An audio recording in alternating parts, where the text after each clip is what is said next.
Alo, a spus fetița cu bucurie, cu o voce subțire, întinzând ultimul sunet. Lina, ești tu? S-a mirat Polina Cheteveriacova când a răspuns la apel. Salut, prietenă! Incredibil! Atâția ani nu ne-am mai vorbit. Nici măcar nu credeam că ai păstrat numărul meu. Salut! A exclamat Lina, iată, în sfârșit, s-a găsit un timp liber de la muncă și am putut să o sun pe vechea mea prietenă. Ce mai faci, dragă? Cum te descurci? Ascultă, cum să-ți spun, s-a gândit Polina. Totul este relativ bine. De ce relativ? După tonul vocii Linei, a devenit clar că era îngrijorată de problemele prietenei sale. S-a întâmplat ceva. Da, a întins Polina. Aici a avut loc o neplăcere cu mine zilele trecute. În general, am fost dată afară. Și acum sunt deja 4 zile de când stau fără nimic de făcut. Încerc să găsesc un loc de muncă. Da, dar aici nu există nicio ofertă adecvată. Toate locurile sunt ocupate. Nu-i așa? Da, așa este. Și autoritățile încă spun că avem puțini muncitori. Chiar, naiba. În general, mă descurc încet. Ce mai e la tine? La mine totul este minunat. A proclamat cu bucurie Lina Zelenova. Am început concediul și mă pregăteam să mă întorc. Și tocmai te sun ca să stabilim o întâlnire. Ești încă acolo, în Rostov? Da, în Rostov. Când te pregătești să vii? Spune-mi și eu mă voi pregăti, a zâmbit Polina. Ascultă, eu planificam să vin peste vreo 3 zile, s-a gândit Lina. Știi, încă nu pot să cred că în sfârșit a început concediul meu. M-am agitat atât de mult în această Moscova. Vreau să fiu din nou în Rostov-na-Donu. Mi-e dor, știi. Invidiez, a spus Polina cu un zâmbet. Vino, mă voi bucura să-mi văd vechea prietenă. Dar ține cont, dacă până la venirea ta voi reuși să găsesc un loc de muncă, atunci nu ne vom putea întâlni în fiecare zi. Stai mult? Planificam pentru o săptămână. Bine, te-am auzit, a răspuns Polina serios, ca și cum s-ar fi gândit la ceva. Dacă e nevoie, voi fi pregătită să te găzduiesc. Dar Nicolae nu va fi împotrivă. A întrebat Lina în acel moment. Între fete a fost o tăcere tensionată care a durat câteva secunde, după care Polina a suspinat și a răspuns încet. Ah, nu ți-am spus. Ce s-a întâmplat? S-a îngrijorat moscovita. Am întrebat ceva greșit? Nu, totul este în regulă.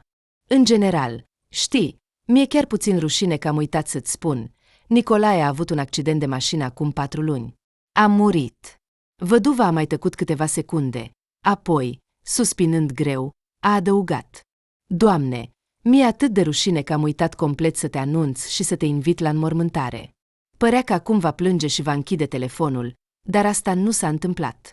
Lina s-a tensionat, gândindu-se ce să spună, și se simțea într-o oarecare măsură vinovată. Oh, a spus ea, îmi pare rău, Polin, nu știam. Da, am uitat complet să-ți spun despre asta. Îmi pare rău, te rog, Lin, a întrerupt văduva. Nimic, totul este în regulă. Înțeleg totul. Și din nou a fost o tăcere la telefon. Bine, să trecem peste asta. Spune-mi mai bine ce se întâmplă cu munca ta, a spus, în sfârșit, Lina, când a realizat că trebuie să schimbe urgent subiectul. Acum nu am nimic cu munca. Îți poți imagina ce nenorociți. Am lucrat ca patiseră în acest cafe timp de 9 ani. 9 ani de zile. Și ei pur și simplu m-au dat afară. Și-au făcut rău singuri. Au pierdut un specialist foarte experimentat. Torturile mele, de altfel, se vindeau foarte bine. Acum nu știu ce să fac. Nu am economisit bani pentru astfel de situații. Și dacă nu găsesc un loc de muncă în curând. Așa, a întrerupt Lina, nu te gândi la rău, prietenă. Totul va fi bine. Și vei găsi un loc de muncă care va fi de 10 ori mai bun decât acel cafe. Cel mai important este să nu te descurajezi. Cauți activ un loc de muncă? Nu știu. Lina, mă uit pe site-uri din când în când. Caut anunțuri. Nu am nevoie de mulți bani, dar chiria îmi costă destul de mult. Ah, voi închiriați un apartament, nu-i așa? Da, cu Nicolae era mult mai simplu. Înțelegi, el avea un loc de muncă destul de prestigios și salariul corespunzător, iar acum mă gândesc deja să mă mut într-un apartament mai ieftin. Ce nenorocire, s-a gândit Lina. Bine, deocamdată nu te muta nicăieri. Așteaptă-mă. Voi veni și vom rezolva împreună problemele tale. Te voi ajuta cu siguranță cu ceva. Și încă o dată, cel mai important, nu te descuraja. M-ai auzit bine? Da, bine, a zâmbit Keteveriakova. Îți mulțumesc, Lin. Când Polina a terminat de vorbit cu prietena, a simțit o puternică motivație interioară. A vrut imediat să se conecteze la internet și să înceapă din nou căutările pentru un loc de muncă potrivit, dar de data aceasta mai atent. În problemele legate de bani, Keteveriakova îi plăcea să se consulte cu Lina, pentru că aceasta știa clar despre ce vorbește. Experiența ei de viață, împreună cu situația, confirmau acest lucru. Încă din adolescență, când au studiat împreună la Rostov-na-Donu pentru a deveni patiseri, Lina a început să câștige bani. Și aproximativ de la acea vârstă a început să înțeleagă cum trebuie să gestioneze banii. Chiar atunci a început să se gândească că imediat după terminarea studiilor se va muta într-un oraș mai mare, își va deschide propria afacere și va începe să câștige bine. Așa a și fost. Acum avea câteva patiserii în Moscova, câștiga destul de bine și încă știa cum să-și gestioneze banii. Așadar, după ce a ascultat o persoană competentă și s-a umplut de motivație, Polina a reluat căutările pentru locuri de muncă. Spre deosebire de prietena ei de succes, Keteveriakova nu a dorit niciodată să devină bogată, să-și deschidă propria afacere și așa mai departe. Era mulțumită de un loc de muncă salariat. Și cumva să avanseze, să obțină independență financiară și toate celelalte nu o interesa. Deschizând un site de căutare a locurilor de muncă, a introdus dorințele sale pentru o ofertă și a început să se uite la opțiuni. Într-un cafe căuta o chelneriță, într-un alt restaurant căuta un bucătar, dar nu un patiser. În general, erau multe oferte, dar până acum fata nu a reușit să găsească niciuna care să corespundă specialității ei și să fie satisfăcătoare în ceea ce privește salariul. Și ce este asta? A întrebat ea încet, când a văzut o ofertă pentru spălător de vase într-un cafe. Groaznic! Unde sunt căutatii patiserii? După 20 de minute de căutări, nu a reușit să găsească o ofertă potrivită. Desigur, erau câteva locuri unde căutau bucătari patiseri, dar acolo salariul părea, după părerea ei, inacceptabil, care nu i-ar fi ajuns pentru plata chiriei. Dezamăgită, a închis site-ul de căutare a locurilor de muncă. Situația era practic fără ieșire. Și încet, Polina a început să înțeleagă că, cel mai probabil, va trebui să-și schimbe locuința, să se angajeze la un loc de muncă mai prost plătit și cumva să se descurce mai departe. Dar undeva în adâncul sufletului, la nivel subconștient, continua să ardă o mică flacără a speranței. Speranța că totul va fi bine, că totuși va reuși să găsească un loc de muncă normal și să nu se mute nicăieri. Această flacără nu s-a stins doar datorită cuvintelor Linei că va veni și va încerca să o ajute pe Keteveriakova. Adevărul este că, când va face asta, ce va spune și cum o va ajuta cu adevărat, Polina nu își putea imagina.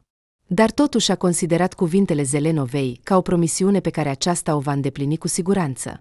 În acel moment, Polina s-a simțit ca un copil mic și foarte naiv, căruia părinții i-au promis să-i cumpere jucăria dorită. Părinții în această situație, desigur, erau Lina, în care văduva putea avea încredere și o iubea ca pe una dintre cele mai bune prietene și putea conta pe ea. Dar părinții uneori mint, chiar dacă nu intenționat. De aceea, o mare parte din îndoială, pe care Polina încerca să o înlocuiască cu gânduri că totul va fi bine, totuși rămânea. Bine, a spus ea, respirând adânc, totul va fi bine. Așa cum a spus Lina, cel mai important este să nu te descurajezi. Pentru o perioadă a decis să amâne căutarea unui loc de muncă, sperând că va trece timpul și oferta necesară se va forma de la sine pe unul dintre siteuri. Și până atunci, a vrut să se distragă de la gândurile neplăcute și să se ocupe de treburile casnice. De exemplu, să înceapă acum curățenia în apartament. Căci mai târziu, când va veni Lina, nu va mai avea timp pentru asta. Așa, a spus ea, ridicându-se de pe canapea. Pentru început, cred că ar trebui să mănânc ceva. Fata nu mâncase de dimineață, iar după procesele obositoare de gândire asupra viitorului său, în sfârșit a simțit foame. Privind în frigider, și-a amintit brusc că mâncase supă ieri și acum era gol.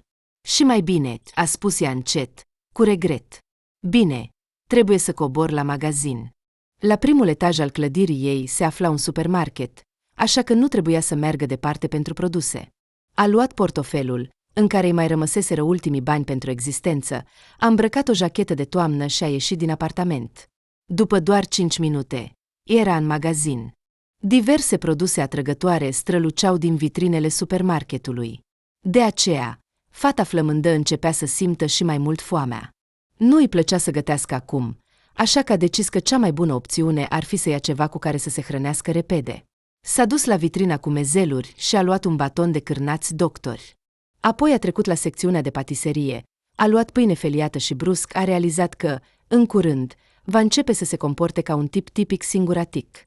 Această idee a energizat-o puțin. A zâmbit și a decis că pentru moment asta este suficient. Da, mă transform în cel mai standard singuratic care nu gătește niciodată nimic pentru el. A rămas doar să încetez să fac curățenie în apartament, s-a gândit ea. A trecut la casă, unde era o coadă de 3 persoane, fiecare având un coș plin de produse. Așa cum se întâmplă adesea, din cele 3 case disponibile în supermarket, funcționa doar una, așa că nu rămânea decât să aștepte rândul său. Printre rafturile cu gamă de mestecat și ciupa-ciups, care se aflau lângă casă, fata a observat-o pe casieră. Era mătușa Maria, care locuia în aceeași scară cu Polina. Era o femeie foarte bună și bâlândă, care parcă știa totul despre toți. Datorită acestui lucru, starea de spirit a lui Chete Veriacova s-a îmbunătățit puțin, căci a schimbat câteva cuvinte cu o vecină bună nu strică niciodată. După ce a așteptat câteva minute în rândul său, Polina a reușit în sfârșit să pună pe bandă o pâine și un baton de cârnați. Mătușa Maria a observat mai întâi produsele pe care tânăra văduvă se pregătea să le cumpere, apoi s-a uitat la fată. "Oh, Polina, salut!" a spus femeia, scanând laptele unui bărbat. "Nu te-am mai văzut de mult." "Bună, mătușa Maria," a spus Polina cu amabilitate. "Ce mai faci, Polina?" a întrebat ea. Apoi s-a uitat la ecran și s-a adresat bărbatului. "De la voi 2184. M-au dat afară de la muncă. Îți poți imagina?" a exclamat Polina. 9 ani am muncit pentru ei, iar ei m-au dat afară așa, pur și simplu. Nenorociți! S-a indignat casiera. A dat restul bărbatului și a apăsat pedala pentru a mișca banda. "Și ce faci acum? Fără muncă, da?" "Da," a răspuns fata cu tristețe. "Încerc acum să găsesc o ofertă, dar în toate locurile unde caută patiseri, salariul este foarte mic. Nu mă ajunge pentru plata chiriei și alte cheltuieli de bază. Știi, Polina, am vorbit recent cu nora mea. Lucrează ca asistentă medicală la noi în spital, la secția de neurologie. Și știi cât câștigă." Casiera a dat din palme, astfel încât Polina să se aplece, și i-a șoptit la ureche o sumă. La auzul acesteia, ochii fetei au ieșit din orbite. "Și știi, ea nu este nici măcar lucrător medical de profesie. Îți spun asta pentru că, dacă vrei, pot vorbi cu ea ca să te ajute." "Dacă nu-ți face probleme," a spus Polina, încă șocată, "mi-ar ajunge un astfel de salariu pentru 2 apartamente." "Bine, Polina," a spus ea, scanând cârnații și pâinea, "de la tine 400 de ruble exact." "Nimic, nimic, ai muncit bine, cum văd," a exclamat Plina când a intrat în sufrageria prietenei. "Ai șters fiecare fir de praf de pe fiecare suprafață," a zâmbit fata. "Hai să mergem în bucătărie." "Hai să mergem." Prietenele au trecut în bucătărie, iar Polina s-a grăbit să pornească ceainicul electric. "Nu te-ai așezat rău," a constatat Lina, aproape în centrul Rostovului. "Apartamentul acesta l-a găsit Nicolae și ne-am mutat aici cu aproximativ 6 luni înainte de accident. Apartamentul este într-adevăr foarte bun, dar problema este că este cam scump. Ei bine, desigur, pentru o astfel de infrastructură și renovare, va fi și scump. Mai bine spune-mi ce se întâmplă cu munca ta." Apăsând butonul de la ceainic, Polina a auzit zgomotul caracteristic puternic care provenea de la el și s-a așezat la masă, în fața Linei. "Cu munca mea, deocamdată totul este incert," a răspuns ea. "Dar există o opțiune foarte bună, care cred că m-ar putea mulțumi." "Ce opțiune? Ai găsit o patiserie bună? Nu aici locuiește o femeie în scară. O cheamă mătușa Maria. Este o femeie foarte bună, foarte bâlândă. În general, Am vorbit cu ea despre asta când am coborât la supermarket. Lucrează ca și casieră. Și mi-a spus că nora ei lucrează ca asistentă medicală în spital. La secția de neurologie, cred. Și când am aflat cât câștigă acolo, Polina s-a apucat de cap. În general, mătușa Maria mi-a spus că nora ei poate să se ocupe de mine. Ei bine, tu nu ești asistentă medicală de profesie, s-a mirat Lina. Ce neurologie, dacă tu ești complet nepricepută în asta? Ei bine, cu siguranță știm cu toții cum lucrează medicii și asistentele medicale în spital. Ei stau majoritatea timpului, completează ceva și nu fac nimic. Și în al doilea rând, mătușa Maria a spus că nora ei este departe de medicină, adică se pare că te pot învăța. Și crezi că te vei descurca cu asta? De ce nu? A întrebat Polina și s-a uitat imediat la ceainicul care fierbea. Nu cred că acolo sunt sarcini groaznice sau ore suplimentare. Nu despre asta vorbesc, Polin. Vorbesc despre faptul că nu te-ai gândit că medicina, între noi fie vorba, este o mare responsabilitate, mai ales în spital. Acolo trebuie să ai grijă de oameni, să le dai pastile constant. Nu văd nicio problemă în asta, a răspuns prietena, care deja se ridicase de la masă și acum se întindea după cănile din dulapul de perete. Desigur, înțeleg că este o mare responsabilitate, dar dacă acolo mă vor învăța totul, de ce să nu merg pentru un astfel de salariu? Ei bine, vezi tu, a răspuns Lina, ridicând ochii. Și mătușa Maria nu a negociat încă. Nu a fost niciun răspuns. Nu, deocamdată nu a spus nimic. Polina a aruncat o privire la ceasul de perete și a strâns din sprâncene. Ei bine, cred că o voi suna în seara asta și o voi întreba cum și ce. Nu te baza prea mult pe acest loc de muncă, mai bine caută opțiuni de rezervă, a observat Lina. Cine știe, poate că mătușa Maria a uitat complet de tine și nu a vorbit cu nicio nora. Să sperăm la ce este mai bun, a spus Polina, servind ceaiul pe masă și așezându-se la locul ei. Fără Nicolae este greu. Mi se pare că în aceste 4 luni nu m-am obișnuit deloc cu viața de una singură. Ce s-a întâmplat de fapt? A întrebat prietena cu grijă. A avut un accident de mașină. Atunci aveau negocieri cu o companie pentru o colaborare și trebuia să meargă la ele împreună cu un coleg. În general, ceva nu a mers bine și a ieșit pe contrasens. Nu a reușit să frâneze și s-a izbit de o mașină care stătea la semafor. Asta s-a întâmplat chiar în oraș. Nici el, nici colegul nu au supraviețuit. Îmi pare rău, a spus Lina, plecând capul. Știi, pot să-ți dau un singur sfat. Acum îți este greu din cauza concedierii, așa că încearcă să te gândești mai puțin la asta. Acum ai nevoie de sprijin și sunt gata să-ți ofer. Nu te gândi la rău. Trebuie să te gândești doar la cum să-ți rezolvi problemele. Îți mulțumesc foarte mult, Lina, a spus văduva și și-a acoperit fața cu mâinile în încercarea de a-și stăpâni lacrimile. Sper foarte mult că totul va fi bine. Dar îmi lipsește Nicolae. Dacă nu ai plâns tot, atunci plângi, a spus Lina. Eliberează-ți toate emoțiile acumulate și nu le permite să revină. Trebuie să-ți golești complet gândurile, să te eliberezi de tot ce este rău și să te gândești doar la bine. M-ai înțeles? Nu, Lina, Polina și-a șters ochii. Nu voi plânge. Mi se pare că am plâns deja toate lacrimile. Și sunt complet de acord cu tine. Trebuie să ne gândim doar la bine. Așa este. După câteva secunde de tăcere, Polina a spus. Este o situație atât de stânjenitoare. Ai venit să te odihnești, iar eu, de fapt, îți povestesc despre problemele mele. Îmi pare rău. Ce ai? A strigat Lina. Calmează-te, Paul. Eu, ca prietenă, trebuie să te ajut. Și nu contează de ce am venit aici, fie pentru odihnă, fie în alt scop. Dacă ai probleme, le vom rezolva împreună. Polina i-a mulțumit din nou prietenei sale pentru atitudinea față de situația ei de viață, după care au schimbat subiectul și, în sfârșit, au început să bea ceai din plante delicios. La început, a fost greu să vorbească despre ceva mai puțin inofensiv, dar deja după 10 minute vorbeau despre ceva mai puțin important, uitând de la ce a început conversația lor. Au stat așa destul de mult timp, savurând ceaiul. A trecut 1 oră și jumătate, iar toate problemele urgente de discutat s-au terminat. Când Polina s-a uitat la ceas pentru a înțelege cât timp au petrecut, și-a amintit că intenționa să sune pe mătușa Maria. Exact! A exclamat ea. Acum, Cred că voi suna și voi afla despre muncă. Asta îmi place. A zâmbit Lina. Acțiuni active. Lăudabil. Prietenă. Lăudabil. Polina a scos telefonul din buzunarul pantalonilor de acasă și a format numărul vecinei ei de la etajul de jos. Au început tonurile de apel. Alo, a spus ea, uitându-se la Lina. Bună ziua, mătușa Maria. Îmi pare rău că te deranjez.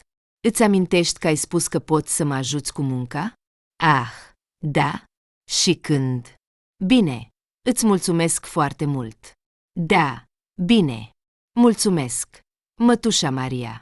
La revedere. Lina se uita la prietena ei cu un interes foarte mare, iar din reacția ei a înțeles că, se pare, a reușit cu munca. Ce s-a întâmplat? A întrebat ea. Poimâine pot începe la muncă. Mătușa Maria a spus că deja se gândea să mă sune, dar eu am anticipat-o cu 1 minut. Felicitări! A zâmbit Lina și a întins palma. Dă-n 5. A trecut o săptămână. Polina s-a angajat deja ca asistentă medicală, iar prietena ei Lina a părăsit Rostov-pe-Don și s-a întors la Moscova. La muncă, Polina s-a întâlnit cu 2 asistente medicale, dintre care una era chiar nora mătușii Maria. Ele erau gemene, aveau aproape 30 de ani și se numeau Olga și Ecaterina Eliseeva. Acestea erau 2 fete plăcute care chiar munceau, spre deosebire de asistentele din alte secții, și adesea le plăcea să bârfească. În aceste câteva zile, noua asistentă s-a împrietenit bine cu gemenele. Ele o ajutau să se familiarizeze cu profesia, mergeau împreună la cantină și luau prânzul. În general, s-au înțeles foarte bine. Polina le-a întrebat de mai multe ori de ce conducerea angajează oameni care nu au nicio legătură cu medicina, de exemplu, pe ea însăși sau pe Olga, nora mătușii Maria. Totul se datora unei lipse acute de personal, așa că conducerea spitalului a recurs la măsuri extreme. Acum, astfel de lucrători puteau intra rapid în ritmul muncii direct la locul de muncă. Într-una dintre zile, venind în secția de neurologie a spitalului, Polina a primit sarcina de a îngriji camera cu numărul 7. După părerea șefului secției, ea era deja pregătită să înceapă munca în mod complet. Schimbându-se, a mers imediat în acea cameră numărul 7. Renovarea nu fusese făcută de mult timp, așa că, atunci când Polina a încercat să deschidă ușa camerei, aceasta a scârțit foarte neplăcut. Un fior neplăcut a trecut pe spatele ei din cauza sunetului deranjant. Bună ziua, a spus ea, intrând în cameră. Așteptările ei cu privire la camera 7 s-au prăbușit într-un moment. Credea că aici vor fi mai multe persoane de care trebuie să aibă grijă, să le măsoare tensiunea și să le administreze medicamente, dar în această cameră era ocupată doar un pat, situat lângă fereastră. Polina a văzut că pe singurul pat ocupat se afla o bătrână și la început nu i-a dat prea multă atenție. S-a apropiat de ea, s-a așezat pe patul liber din apropiere și s-a aplecat spre femeia bolnavă. Și atunci a fost din nou cuprinsă de un val de fiori, dar acesta era mult mai puternic și mai rece decât acum câteva momente, când a deschis ușa scârțâitoare.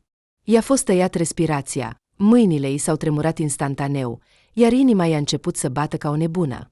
Iar bătrâna, care a stat tăcută tot acest timp, a continuat să tacă, doar din când în când clipind și privind-o pe asistentă din colțul ochilor.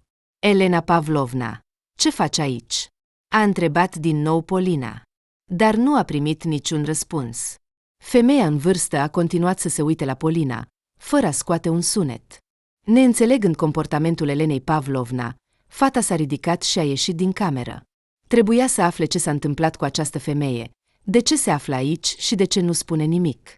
Intuițiile erau cele mai înfricoșătoare, dar Polina trebuia să se convingă definitiv. A alergat repede la postul de gardă, unde se afla acum una dintre gemene, Ecaterina, și a întrebat. Ecaterina, ce s-a întâmplat cu femeia din camera 7? Eliseeva a privit-o pe Polina cu neîncredere. Ce s-a întâmplat? A întrebat ea, ridicându-se reflex de la masă. Nimic nu s-a întâmplat, a liniștit-o fata. O cunosc pe această femeie. Ce s-a întâmplat cu ea? Care este diagnosticul ei? Ecaterina a început să se așeze din nou pe scaun. M-am gândit că s-a întâmplat ceva. Nu mă speria așa, Polina, a spus ea, dând din cap și uitându-se în jurnal. Așa, camera 7. Acolo este Elena Pavlovna Bogușeva. Stă acolo singură. Diagnosticul, accident vascular cerebral. Și din nou, mâinile Polinei au început să tremure, iar în ochi a început să se întunece. De unde știe această femeie? A întrebat Ecaterina. Polina încerca să-și revină, așa că nu avea puterea să răspundă. Se simțea foarte rău și neplăcut și părea că va leșina în curând. S-a sprijinit de teșghea și a închis ochii. Polina! A strigat Ecaterina și s-a ridicat de la locul ei pentru a-i aduce apă fetei. Umplând repede un pahar mic din plastic cu apă rece de la dozator, Ecaterina s-a apropiat de colegă. Bea, a spus ea, întinzându-i apa. După câteva înghițituri, Polina a pus paharul pe teșghea. Este soacra mea, a spus ea, fără să deschidă ochii și respirând greu. Hai să ne așezăm, a spus Eliseva grăbită și, apucând-o pe Polina de brațe, a dus-o la o canapea mică și veche, care era deja de mult timp deteriorată. S-au așezat. Soțul meu a murit într-un accident de mașină acum 4 luni, a început Polina. Soțul meu este fiul acestei femei. De cât timp este aici? De 2 săptămâni, a spus Ecaterina. A fost adus aici cu accident vascular cerebral. A fost aproape complet paralizată. Vorbirea nu a fost încă restabilită, așa că nu poate vorbi. Ce groază! A spus Polina, aproape recuperându-se. Ce trebuie să fac pentru ea? În ce sens? Gleb Ustinovic mi-a dat o sarcină completă pentru camera numărul 7. Dar dacă este complet paralizată, ce ar trebui să fac cu ea? Hai, a spus Ecaterina. Acum îți explic totul. Cele 2 asistente au intrat în camera 7. Tremurând de stres, Polina stătea deoparte, în timp ce Ecaterina îi explica ce proceduri necesare trebuie efectuate. A măsurat tensiunea bătrânei paralizate, scoțând din buzunar un tonometru mic, dar foarte precis, și a spus că în câteva ore va trebui să facă o perfuzie. Ieșind din cameră, Ecaterina i-a dat sfatul că cu Elena Pavlovna trebuie să comunice exact ca și cu alți pacienți. Femeia înțelegea totul, dar nu putea răspunde. După 2 săptămâni, Polina s-a adaptat complet la noul loc de muncă. Lucrase ca asistentă medicală timp de aproape o lună și în această lună a reușit să înțeleagă responsabilitățile sale la un nivel de bază. A tratat munca foarte responsabil, încercând întotdeauna să facă totul conform instrucțiunilor date de Ecaterina și Olga, și în tot acest timp nu a primit niciun reproș din partea conducerii. A venit prima leafă. Polina a avut suficient pentru a-și acoperi toate nevoile, a plătit chiria și a pus puțin deoparte pentru zile negre. Era mulțumită și fericită. De asemenea, împărtășea toate noutățile cu Lina, cu care, după sosirea ei, au început să comunice mai des, iar prietena încerca să o sprijine pe Chete Veriacova în toate modurile. Punând perfuzia Elenei Pavlovna, Polina i-a spus că va încerca să facă tot ce este necesar pentru a se îmbunătăți. Bătrâna paralizată nu putea spune nimic în răspuns, nu putea exprima gândurile ei. Cine știe la ce se gândește acum, s-a gândit Polina și, luându-și rămas bun de la fosta sa soacră, a părăsit camera. Afară era întuneric, iar pe coridorul principal al secției se răspândea cu greu lumina slabă a lămpilor vechi. În spital se afla deja de câteva zile o inspecție regională, așa că a rămâne treaz pentru asistentele de gardă în acest timp era practic un ordin de sus. Astăzi, asistentele de gardă erau Olga și Ecaterina. Alte lucrătoare din neurologie, cu care Polina interacționa strict pe probleme de muncă, părăsiseră deja spitalul și se întorseseră acasă. Dar fata nu avea deloc planuri pentru seară. Și când timpul de muncă s-a încheiat, a realizat că nu vrea să se întoarcă acasă și să se scufunde din nou în această singurătate neplăcută și apăsătoare. Secția de noapte părea ceva foarte plăcut, confortabil și captivant. Așa că, după ce s-a gândit bine, Polina a decis să rămână împreună cu prietenele ei peste noapte. Chiar dacă ar dori să doarmă, iar ea, mai devreme sau mai târziu, ar dori să doarmă, aici era o canapea pe care ar putea să se odihnească, dacă ar dori. Gemenele Eliseva au primit această veste foarte bine și chiar s-au bucurat puțin când au aflat că Polina vrea să rămână și ea peste noapte. Aveau mai puțină muncă, deoarece unele responsabilități se vor transfera asupra ei, iar compania va fi mai plăcută. Polina a ieșit din camera Elenei Pavlovna. Privind pe fereastră la capătul coridorului, a văzut cum copacii se clătinau puternic sub forța vântului neobosit. O atmosferă specială era adăugată de lumina difuză din secție. Pentru o clipă, Asistenta s-a simțit ca protagonista unui film de groază, încercând să scape dintr-un spital plin de tot felul de monștri într-o noapte întunecată și foarte înfricoșătoare. Dar apoi i-a venit în minte o idee, care a făcut-o să se simtă cu adevărat neliniștită. Și în comparație cu aceasta, niciun coșmar imaginar de noapte nu se putea compara. Elena Pavlovna stă singură în camera ei. Nu poate vorbi și nu se poate mișca, deși înțelege totul perfect. Dacă este nevoie la toaletă, va trebui să se descurce singură, iar acest lucru va fi observat abia după un timp, se gândea fata în timp ce mergea pe coridor spre postul de gardă. Nu are cu cine să vorbească, iar ea nu poate face acest lucru. Și în această stare trebuie să-și petreacă ultimele luni din viață. Și luni sunt în cel mai bun caz. Dar dacă va trăi încă ani? Ce chinuri! Pătrunzând în aceste gânduri înfricoșătoare, a ajuns la destinație. Olga și Ecaterina stăteau pe scaune, șoptindu-și ceva. Acustica în vechiul spital era groaznică, așa că orice conversație a asistentelor de la postul de gardă se auzea și în camere, și din acest motiv trebuiau să șoptească. În mod normal, perfuzia trebuia să fie făcută cu 20 de minute în urmă, a spus Ecaterina, uitându-se și la ceas. Va trebui să luăm puțin timp de odihnă și să o scoatem cu 20 de minute mai târziu. De ce este necesar acest lucru? A întrebat Olga în șoaptă, scoțând din sertar biscuiți. Bătrâna, care nu vorbește, nu se poate mișca, doar stă și se uită. Și în același timp înțelege totul perfect. Îmi cer scuze pentru această întrebare, dar de ce este necesar acest lucru? Noi doar îi prelungim suferințele. Ei bine, trebuie să luptăm până la capăt pentru viața pacientului, așa este legea, a răspuns Ecaterina. Totuși, întrebarea este dacă se poate numi aceasta viață. Exact. A mie, ca fetiță, mi-e și mai frică să-mi pun astfel de întrebări, a spus Polina, așezându-se pe canapea. Am cunoscut această femeie timp de 6 ani. Și 5 ani din acești 6 a fost soacra mea oficială. Și acum mi-e foarte frică să o văd așa. Îți poți imagina ce simte ea? Da, a dat din cap Ecaterina. Suntem nevoiți să-i prelungim viața în mod artificial, deși chiar și existența, Doamne ferește, desigur. După aceasta, a fost o tăcere de câteva secunde. Numai ticăitul ceasului întrerupea tăcerea perfectă.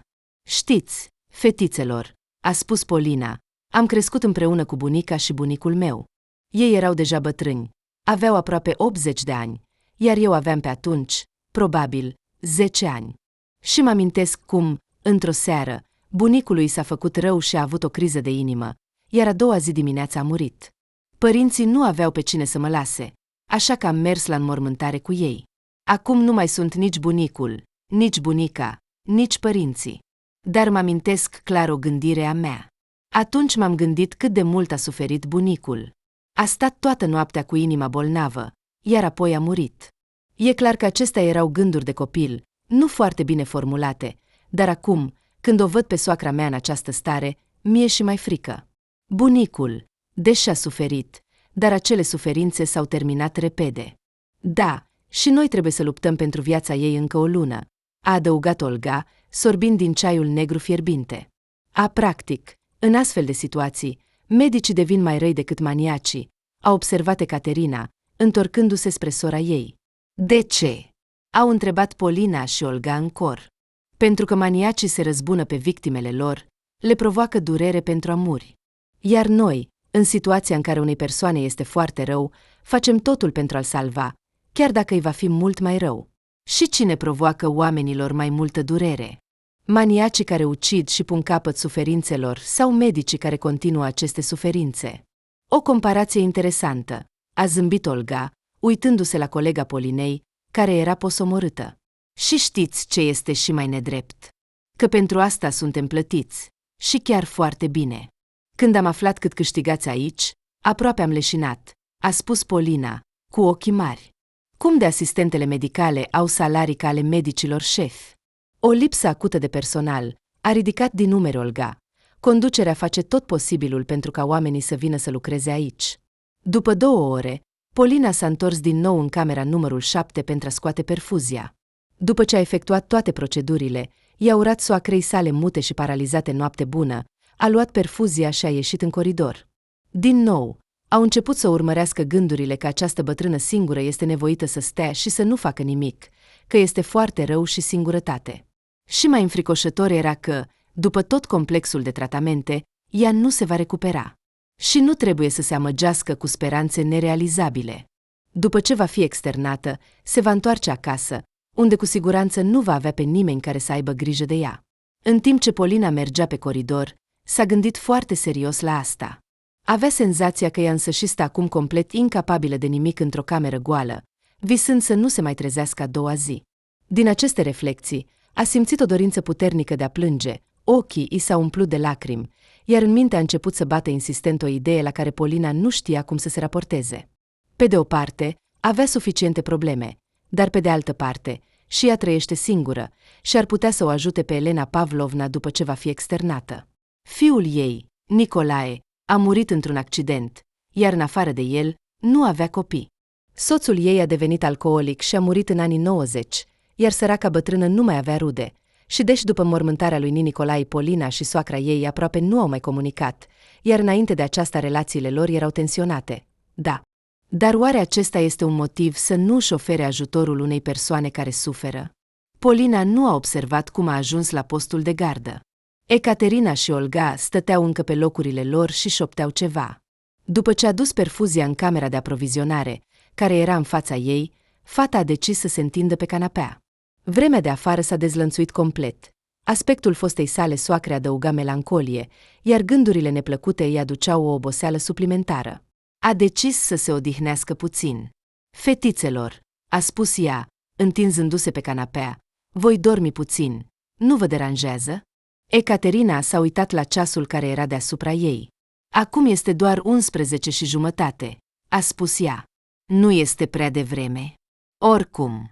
Lasă-o pe Polina să doarmă, a intervenit Olga. Dormi, odihnește-te. Te trezim dacă este nevoie de ceva, sau te trezești singură. Treziti-mă dacă este nevoie, a răspuns Polina și a închis ochii. Oboseala a copăleșit-o pe fată foarte brusc, așa că a reușit să adoarmă în câteva minute. Imediat ce a închis ochii, a încetat complet să reacționeze la orice, nu a auzit șoaptele colegelor sale și ticăitul ceasului. S-ar fi așteptat ca, sub o astfel de presiune a gândurilor înfricoșătoare despre soacra sa paralizată, să aibă un coșmar teribil, din care să strige în somn și apoi să sară de pe canapea în transpirație rece. Dar somnul a fost foarte liniștit. Nimic din coșmaruri și, în principiu, nimic din vise. Capul părea că era gol, iar creierul nu avea nimic la ce să se gândească, transmițându-le sub formă de vise. Somnul nu a durat mult. Treptat, conștiința începea să revină la fată, iar ea a început să se trezească ușor. Dar primul lucru pe care l-a auzit când s-a trezit a deranjat-o puțin. A deschis ochii pentru o fracțiune de secundă și a realizat că este întoarsă cu fața spre spătarul canapelei. Asta i-a dat un mic avantaj. Nimeni nu a observat că s-a trezit. Polina a început să asculte despre ce vorbeau colegii ei gemeni și a încercat să prindă esența conversației lor. Căci primul lucru pe care l-a auzit, când s-a trezit, a fost ceva despre Elena Pavlovna. Polina a reușit să înțeleagă clar că este o poveste foarte precisă, nu doar o discuție despre ceva anume. Olga povestea ceva în șoaptă surorii ei. I-a fost rău. Ei, așa se spune, în orice caz, a spus mătușa Maria și a tăcut. De ce doar după 2 săptămâni? A întrebat sora ei. De unde să știu eu? Desigur, logic ar fi trebuit să se întâmple mai devreme, pentru că și fiul ei a murit mai devreme. Și de ce a lovit-o accidentul vascular cerebral doar după 2 săptămâni? Este o mare enigmă. Dar copiii sunt săraci. Au rămas fără mamă și fără tată. Sunt încă foarte mici. Mie, în această situație, Ecaterina a tușit ușor. Îmi pare rău pentru Polina, dacă sunt sinceră. Ea nu știe nimic despre asta. Da, a răspuns Olga. Sunt de acord cu tine. Poate că ar trebui să-i spunem când se trezește. Nu cred că este o idee foarte bună. Și așa este greu acum, iar acum mai este și o astfel de veste. Nu vreau să-i stric complet dispoziția. Polina stătea și asculta totul, simțind cum gâtul ei se strânge treptat. Nu înțelegea despre ce vorbeau. Dacă s-ar fi trezit cu câteva minute mai devreme, probabil că ar fi putut prinde esența conversației lor. Dar chiar și cu informațiile pe care le-a primit acum, era suficient pentru a înțelege că nu știe ceva. Cu atât mai mult cu cât Olga a spus asta deschis. A decis să aștepte câteva minute, sperând că vor continua discuția și va putea prinde măcar ceva în plus. Ascultă, crezi că soacra ar fi spus-o dacă nu era acum paralizată? A întrebat brusc Ecaterina.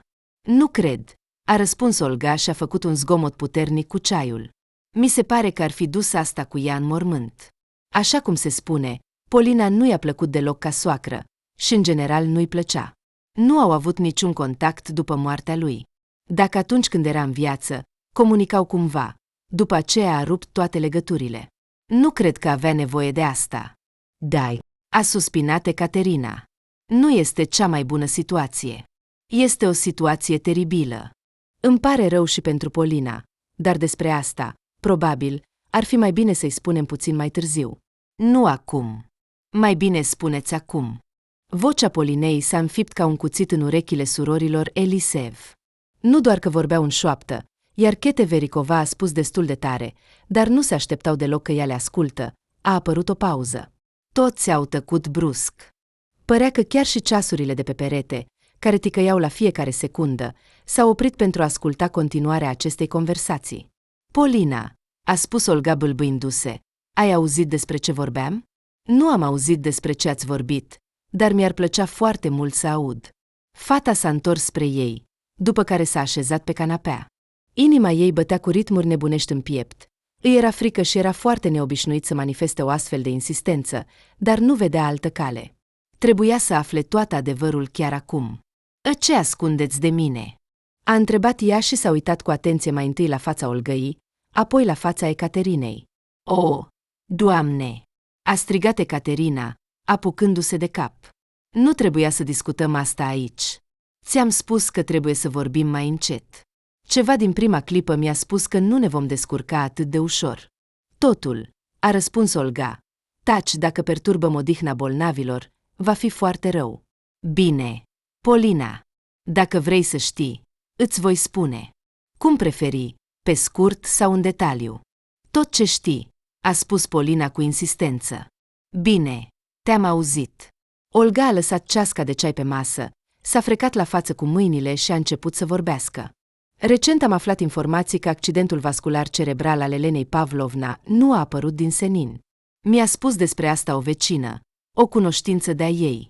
În general, un telefon rupt. Ai spus de multe ori că bolnava din camera numărul 7 este fostă ta soacră. De asemenea, ai spus că fiul ei, soțul tău, a murit într-un accident de mașină acum aproape 5 luni. În principiu, el a fost vinovatul accidentului și... Bine, asta nu este important. Când soțul tău decedat, Nicolae, a murit împreună cu colega lui, acasă la Elena Pavlovna erau 2 copii mici. Aceștia sunt 2 băieți. Gemeni. Poate că îți va fi greu să crezi ce-ți spun acum, dar acești 2 băieți sunt nepoții Elenei Pavlovna, de sânge.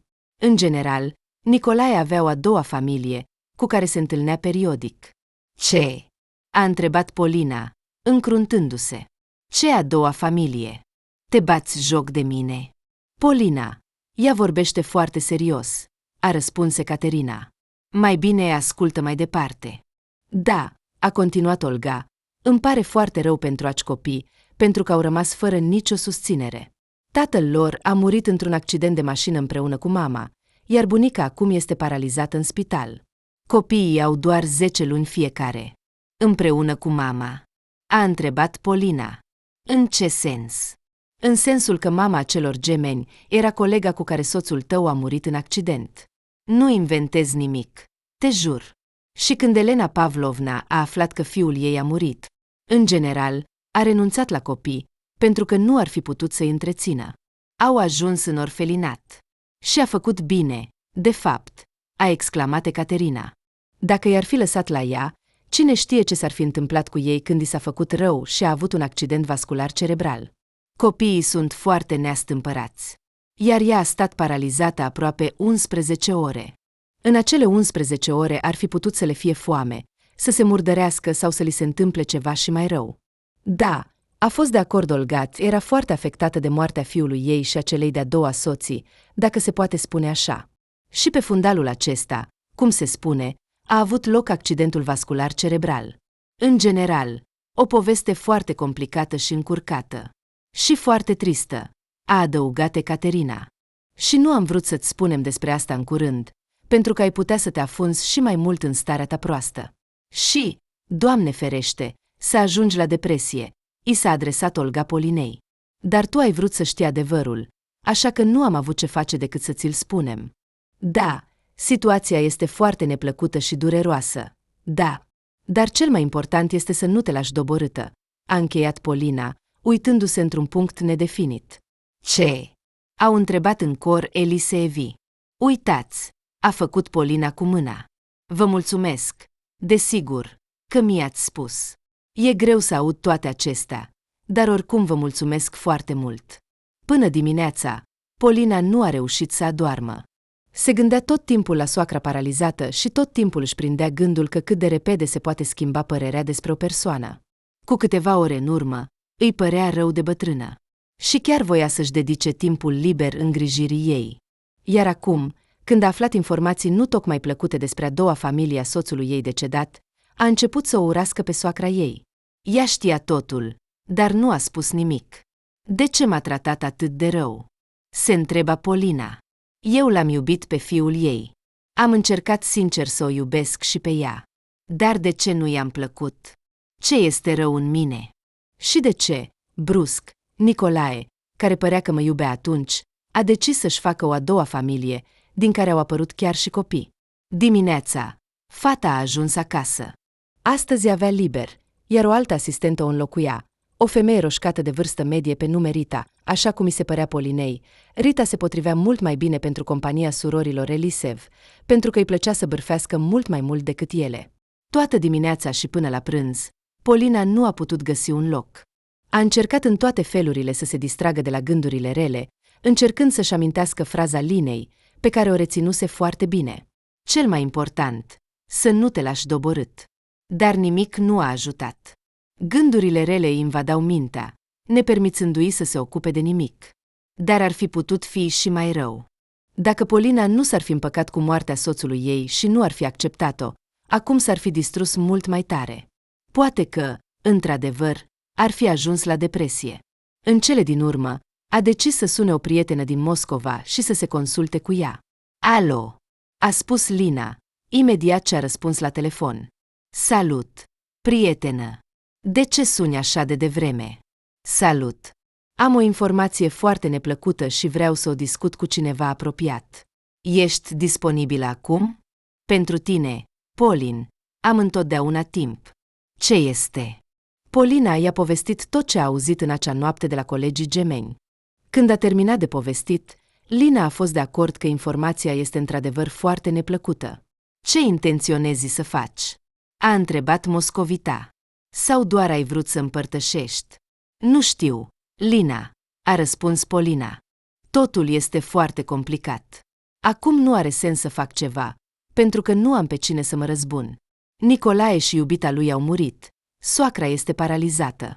Da, Polin, nu te invidiez, a suspinat Lina, iar faptul că te îngrijorezi de această soacră adaugă ulei pe foc. Exact, a fost de acord fata. Și ce să fac? Nu înțeleg deloc. Mai bine pur și simplu să ignori, a spus prietena impulsiv. Pur și simplu să nu acorzi atenție acestei situații. Dacă nu poți influența asta, de ce ar trebui să ocupe un loc în mintea ta? Da, probabil că ai dreptate. După ce au mai discutat puțin despre alte lucruri, Polina a închis telefonul. Sfaturile pe care le-a dat prietena erau într-adevăr foarte bune și, fără îndoială, eficiente, dar totuși păreau nepotrivite. Nu reușea să nu reacționeze la această situație. Ceva din interior nu-i permitea să facă asta. Emoțiile pe care le simțea Polina în acele momente, când se gândea la asta, erau prea puternice. Nu putea să uite despre asta. Dar trebuie să fac ceva, se gândea fata. Trebuie să întreprind ceva. Nu am pe cine să judec, nu am pe cine să învinuiesc. Da, dar nu pot să stau pur și simplu. Să mă răzbun pe soacra bolnavă? Nu, nu, nu. Nu voi face asta. Sunt plătită pentru că am grijă de ea, pentru că îi ofer măcar o scânteie de viață. Nu pot să fac așa ceva. Ar fi prea nedrept și rău din partea mea. Și cum să mă răzbun, dacă este legată de pat? Toată ziua, Polina nu a putut să se liniștească din cauza acestei situații. Se gândea tot timpul că o idee foarte corectă și clară îi scapă în ultimul moment, când părea că o va prinde. Căci ieșirea din această situație era într-adevăr dureros de simplă și clară, dar Polina nu putea să o accepte. Mai mult, nu putea nici măcar să o conștientizeze și să o formuleze. Despre asta nu au vorbit nici Lina, nici surorile Eliseev, deși au menționat-o întreagăt. Și la asta Polina trebuia să ajungă singură, căci mai erau și alții afectați în această poveste. Aceștia sunt gemenii, care acum se aflau în orfelinat. Nu aveau nici măcar un an și nu știau cine sunt mama și tata, ce li s-a întâmplat și unde este bunica lor. Nu aveau nimic, în afară de educatoarea care devenea mama lor condiționată pentru următorii 18 ani. De asemenea, camere comune pe care le-ar împărți cu alți copii timp de aceleași 18 ani.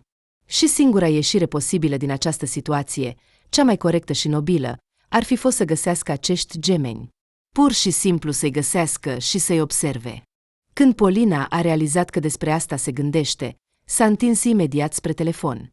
De la conversația cu Lina au trecut deja 3 ore și jumătate, iar abia acum fata a ajuns la această concluzie. A sunat din nou prietena din Moscova. Alo, a spus ea în grabă. Lina, salut. Ascultă, nu te deranjezi din nou? Îți spun, prietenă, că am întotdeauna timp pentru tine. Ce ai de gând? A întrebat Lina. Da, simt că am de gând ceva.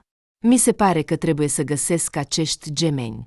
Trebuie pur și simplu să știu unde sunt și ce se întâmplă cu ei acum. De ce ai nevoie de asta? S-a mirat Lina. Ce plănuiești? Deocamdată nu plănuiesc nimic. Aș putea să mă răzbun pe bătrâna sărmană, care este legată de patul de spital pentru următoarea lună, dar asta este prea josnic. Soarta s-a răzbunat deja pe ea.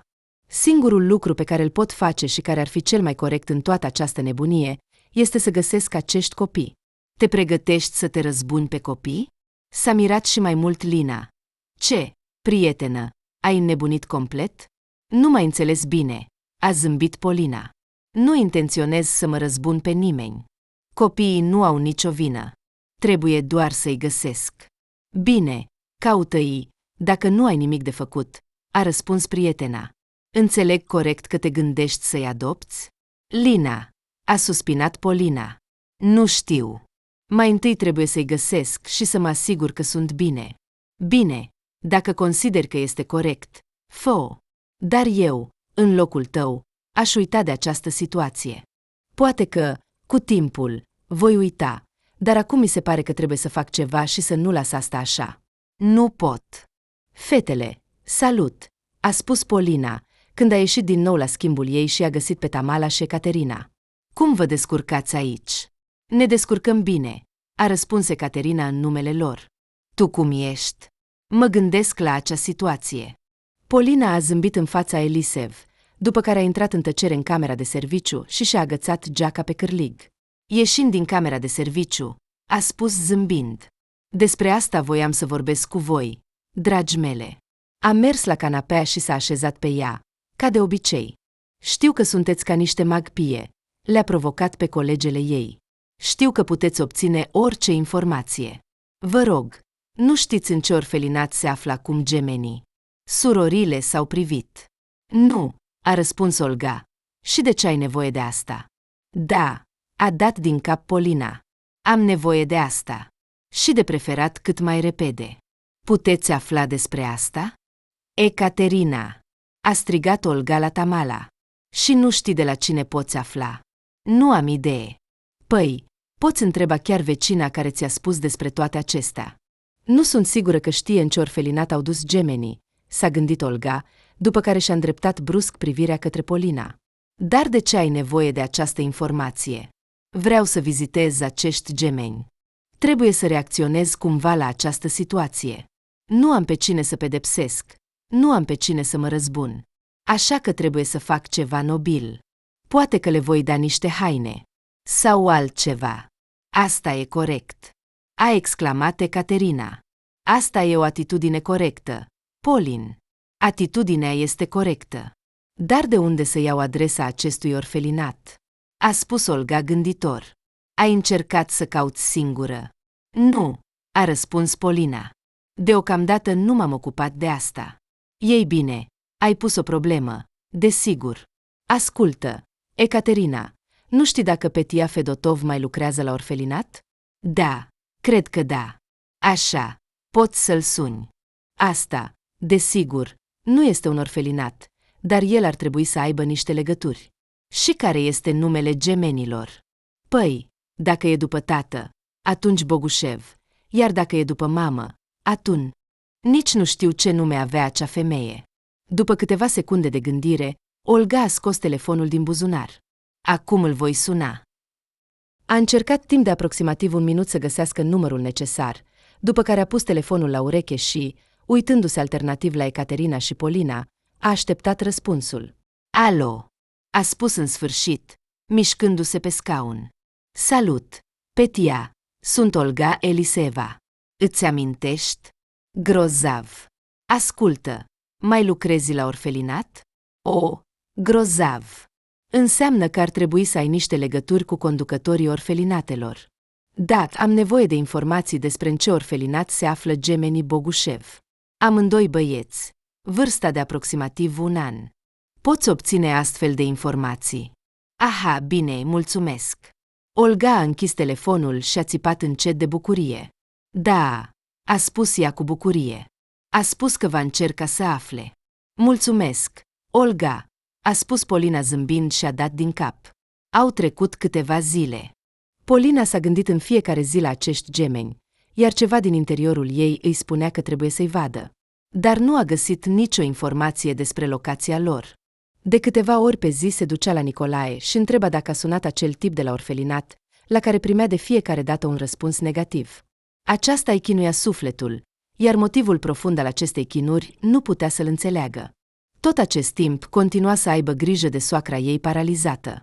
Dar după toate informațiile care au ieșit la iveală, nu mai avea gânduri compătimitoare. Acum, ea nu mai avea deloc milă pentru această sărmană femeie bolnavă. O interesa complet indiferent cum va reuși să se descurce mai departe, cum va exista și cine se va îngriji de ea. Poate că fosta soacră era nemulțumită că fosta ei noră se ocupă de ea. Dar acum asta nu mai conta deloc. Trezindu-se într-una din zilele sale libere, Polina a simțit brusc dorința nejustificată de a accesa un site de căutare al locurilor de muncă. De ceva vreme, dimineața, a simțit că trebuie să facă asta. Ridicându-se din pat, a făcut toate procedurile matinale necesare, apoi s-a așezat pe canapea în living și a intrat pe acel site.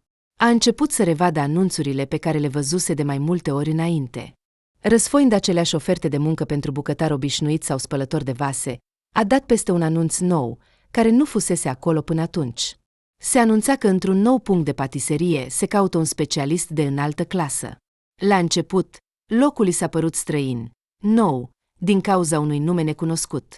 Dar, deschizând anunțul și uitându-se la adresa unde se afla acest local, a rămas șocată. Era acel cafe din care fusese concediată cu puțin mai mult de o lună în urmă. În descrierea anunțului era un număr de telefon, iar pentru a înțelege ce se întâmplă, Polina s-a hotărât să sune. O interesa în primul rând de ce acest cafe a început să se numească altfel și de ce acum este clasificat ca punct de patiserie. Alo, a spus o fată cu o voce plăcută de la celălalt capăt al firului, punctul de patiserie, fericire dulce, mă numesc Arina și vă ascult. Bună ziua, a salutat Polina. Am dat peste un anunț că aveți nevoie de specialiști de înaltă clasă în domeniul patiseriei. Oh, a exclamat Arina. Este minunat! Eu sunt proprietara noului local din orașul nostru frumos, care este destinat să ofere fericire dulce tuturor la prețuri incredibil de atractive.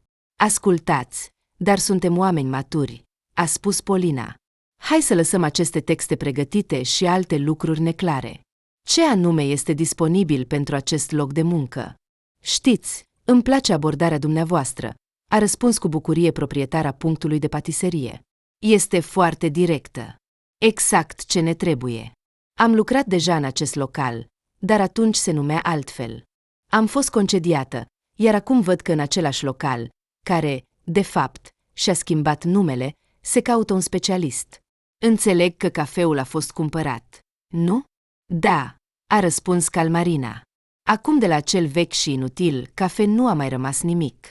A falimentat, pentru că fostul proprietar era o persoană extrem de nepricepută, care nu înțelegea nimic despre afaceri. Știți, mi-e chiar rușine să-mi dau seama că într-un loc atât de frumos, situat într-o zonă foarte convenabilă, a lucrat cândva o persoană atât de proastă. Știți, sunt de acord cu dumneavoastră, a zâmbit Polina. Șeful nostru a fost într-adevăr un ciudat. Cu toate acestea, cafeul a existat mult timp. A existat doar în prima zi de deschidere, apoi a început să moară încet, dar sigur, a spus șefa noului local și a râs. Îmi place deja de dumneavoastră. Spuneți-mi, cum vă numiți? Mă numesc Polina Keteveriacova, a răspuns fata fără nicio teamă. Pot fi considerată specialistă dacă am lucrat ca patiser timp de 9 ani? Wow! Cred că da. Este o experiență enormă. Chiar ați lucrat în acest cafe timp de 9 ani? Da, este un păcat în biografia mea, a zâmbit văduva. Înțeleg că acum totul este serios pentru dumneavoastră. Sunteți hotărâtă să conduceți o afacere? Da, a întrerupt femeia. Da și încă o dată da.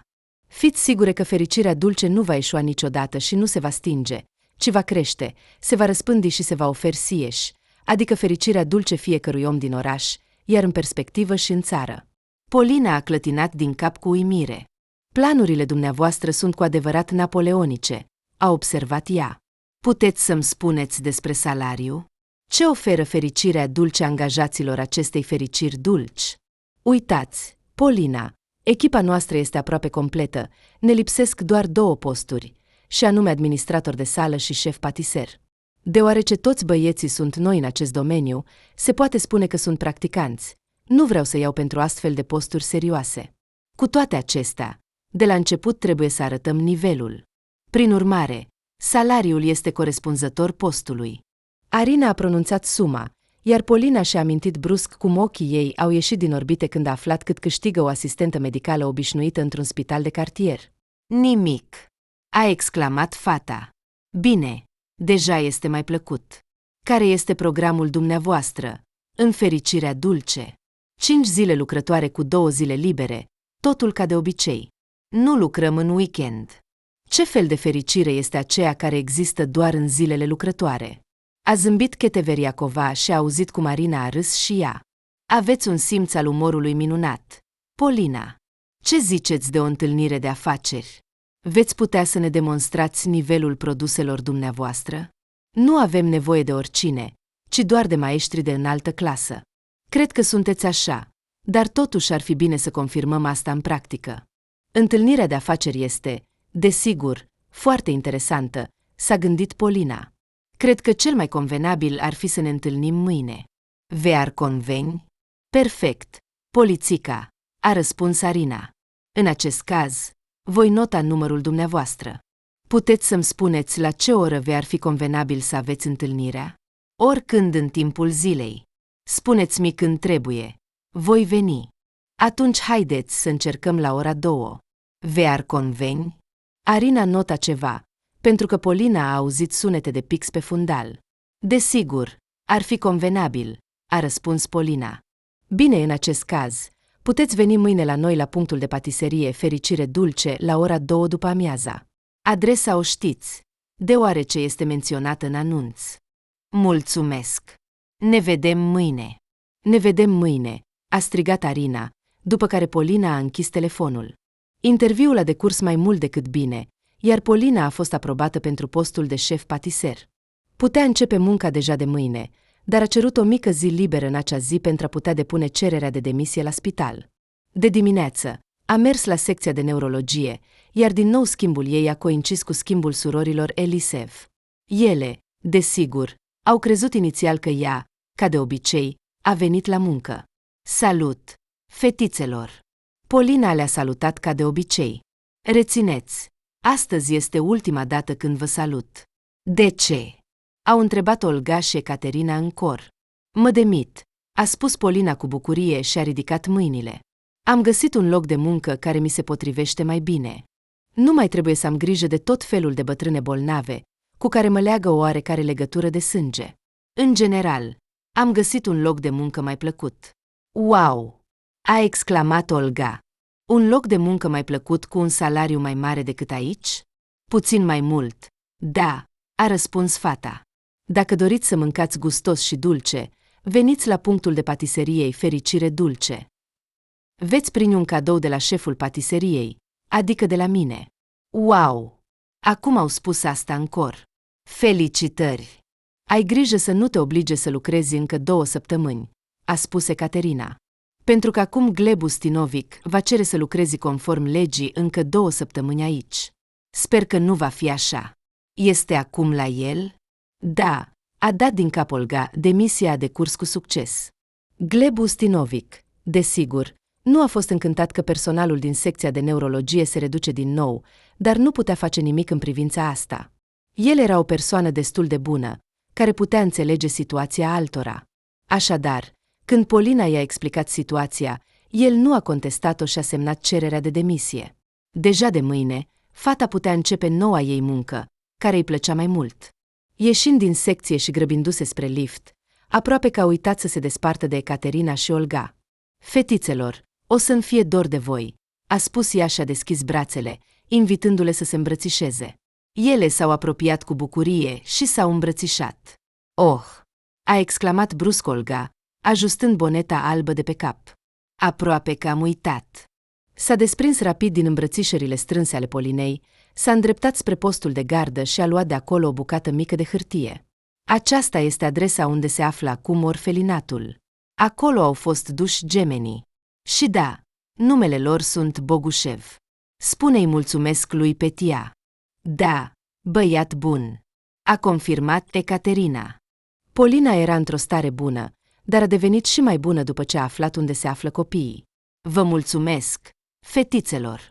A deschis din nou brațele și ele s-au îmbrățișat din nou. O să-mi fie dor de voi. Hai să facem un chat comun unde să ne povestim, a propus Ecaterina zâmbind. Hai să facem, a întins Polina. Sunteți atât de minunate. Mulțumesc, mătușa Maria, că mi-ați prezentat cu voi. Da, a dat din cap Olga, cu ochii mari. Mătușa Maria este o femeie sfântă. Gătește un borș atât de gustos. Pur și simplu delicios. Toate trei au râs, după care au schimbat încă câteva cuvinte de rămas bun, iar Polina a chemat liftul. Când deja cobora, a decis că trebuie să acționeze imediat. Nu avea planuri pentru acea zi, așa că se prezenta o oportunitate perfectă să meargă la orfelinat și să viziteze copiii. Pe drum, desigur, ar trebui să cumpere ceva, pentru a nu merge cu mâinile goale. La ieșirea din spital, a primit bani pe card pentru ultimele zile lucrate și a decis să se oprească la un magazin de îmbrăcăminte pentru copii. A cumpărat 2 perechi de pantaloni mici, câteva tricouri și pulovere, precum și 2 perechi de colanți. A fost cu adevărat o faptă bună și corectă. S-a urcat în taxi, a spus adresa unde se afla orfelinatul de care avea nevoie, iar taximetristul, un tânăr de aproximativ 25 de ani, a pornit în direcția respectivă. Au ajuns destul de repede, la aproximativ 40 de minute.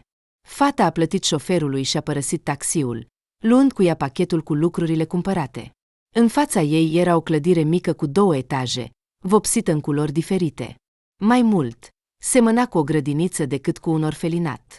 Adunându-și curajul, a intrat înăuntru. Imediat a întâlnit o educatoare care se grăbea undeva pe coridor. Bună ziua! A strigat Polina de-a lungul coridorului, pentru ca femeia să-i acorde atenție. Nu mă puteți ajuta cu ceva? Bună ziua! A răspuns rapid o femeie înaltă cu părul roșcat închis aranjat și ochelari cu ramă neagră. Ce doriți? Mă grăbesc, așa că haideți să fim rapizi. Am nevoie de gemenii Bogușev. Știu că sunt aici. Vreau să le dau haine. Iată! A arătat pachetul. Educatoarea s-a uitat la ea cu oarecare nemulțumire, apoi a ridicat din umeri și a exclamat. Ce? V-ați pus toți de acord? Ce? A întrebat Polina. În ce sens? Haideți după mine. A urcat la etajul 2, iar pe parcursul coridorului, femeia a explicat totul. A apărut un tânăr care venise să-i ia. El îi vizita frecvent și astăzi a venit cu toate documentele. Este o birocrație atât de complicată, încât pur și simplu nu mai ai nervi. Polina nu a înțeles în ce sens se vorbește despre a-i lua. Cine a decis să-i ia? Gemenii Bogușev aveau părinții decedați într-un accident de mașină, iar bunica lor, singurul lor rudenie, era acum imobilizată la pat și paralizată. Totuși, dacă ați venit pentru Bogușev, probabil că știți toate acestea. Așadar, mama lor avea un frate care a decis să aibă grijă de nepoți, iar astăzi a venit să-i ia cu el. Iată grupul lor. Intrați. Educatoarea a deschis ușa. A intrat prima, iar Polina a intrat după ea. A văzut cum în zona de joacă improvizată, decorată cu un covor colorat, se târăsc și se joacă copii mici. Iar lângă doi care se jucau separat, stătea un bărbat adult de aproximativ 30 de ani, care părea a fi de vârsta Polinei. S-a întors imediat la zgomotul ușii când educatoarea a intrat în cameră, apoi l-a văzut și pe Polina. Bună ziua! Daniil! S-a prezentat tânărul, zâmbind modest. Pola! Oh, îmi cer scuze! Polina! A răspuns fata, puțin jenată. Polina nu a putut înțelege mult timp dacă a fost dragoste la prima vedere sau a început să simtă ceva pentru acest om în timpul comunicării lor. Oricum, în curând avea o nuntă planificată, așa că aceasta nu mai era o întrebare de primă importanță. Și, oricât de mult și-ar fi reproșat fostului soț și mamei acestuia pentru atitudinea lor neplăcută, îi era recunoscătoare că el a ales ca amanta să fie o rudă a unei persoane atât de minunate. Acum îi unea nu doar un viitor certificat în pașaport, ci și doi băieți minunați și foarte frumoși. La nuntă nu aveau practic pe nimeni de invitat. Așa s-a întâmplat că mama lui Ivan și Alexandru, așa se numeau gemenii, nu avea părinți, iar, prin urmare, nici fratele lui Daniil.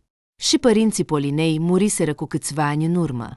Dar chiar și așa, când din partea miresei erau doar 7 persoane, iar din partea mirelui doar 5, nunta lor a fost foarte frumoasă. Totuși, asta nu era atât de important. Cel mai important era că s-au iubit cu adevărat.